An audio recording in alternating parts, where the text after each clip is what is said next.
안녕하세요. 오래나가입니다. 오늘은 4차 거리두기까지 이야기가 나와서 방역에 대한 이야기를 좀 해보려고 합니다. 많은 분들이 물어보시더라고요. 검사자가 늘어나면은 확진자가 많이 늘어날 수 있느냐? 예, 당연히 맞는 얘기입니다. 쉽게 얘기해서 범죄자가 있는데 검문소가 없으면은 쉽게 다른 지역으로 이동을 하거나 움직일 수가 있지만 검문소가 많은 경우에는 당연히 범죄자 검거율이 올라갈 수밖에 없겠죠. 그렇기 때문에 검사자가 늘어나면 확진자는 당연히 늘어나게 됩니다. 그 간단한 예가 광복절 집회와 이번 민주평 집회가 예가 될 수 있습니다. 광복절 집회는 하루 만에 엄청나게 검사를 많이 해댔었죠. 사실 하루 만에 확진자가 퍼진다는 거는 말이 안 되는 논리예요. 그거는 신혼여행 가가지고 첫날밤을 보내고 난 이후에 신혼여행지에서 아기를 출산했다랑 똑같은 거거든요.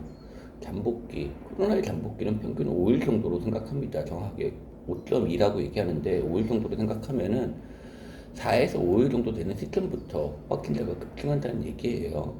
이게 몸 안에 들어가가지고 일정 부분 있으면 증식을 해야 되는, 달아나야 되는 부분이 있기 때문에 그 시간이 필요한 겁니다. 그렇다 보니 이번에 뭐 민노 쪽에서 기금 검사했는데 당연히 안 나오겠죠. 당일날 검사하면은 접촉이 돼서 이미 감염이 됐다고 하더라도 안에서 증식을 하고 있지 않을 테니까요. 근데 시기적으로 보면 4에서 5일이 되는 시점부터 서울 경기부터 해가지고 환자들이 급증하고 있죠. 역학적으로 보면은 예, 다파 집회가 원인이 되는 것은 맞아 보입니다.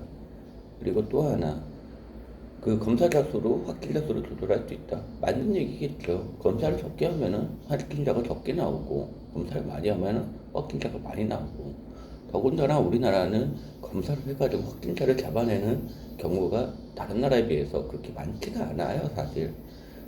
정부에서는 확진자를 공격적으로 선택해서 한다 그러는데 선택의 기준이 의학적이지가 않기 때문에 예, 그냥 중구난방입니다. 일단은 어디가 퍼지는 것 같다면 그쪽 많이 해봐. 뭐 이런 식이거든요. 그렇게 하면 그건 뭐 도움은 될 수 있겠죠, 당연히. 그렇지만은 정확하게 하려면은 전체적으로 검사 자체를 뭐 늘리고 줄이고 이러는 게 아니라 검사 자체를 많이 해놔야 확진자가 많이 나오고 미리미리 예방이 되는 겁니다. 심지어 지금 중국산 백신 맞으신 분들 그냥 격리 안 하고 돌아다니잖아요.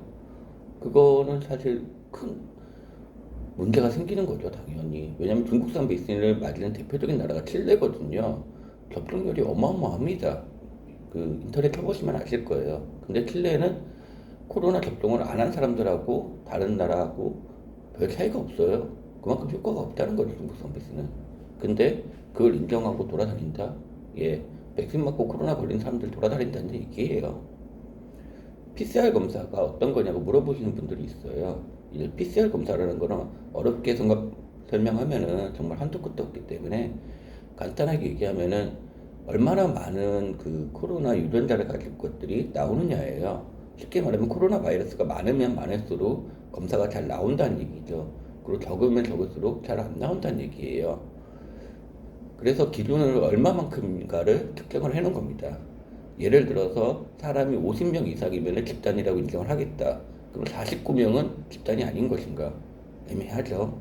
근데 지금 PCR 검사 기준은 그런 식입니다.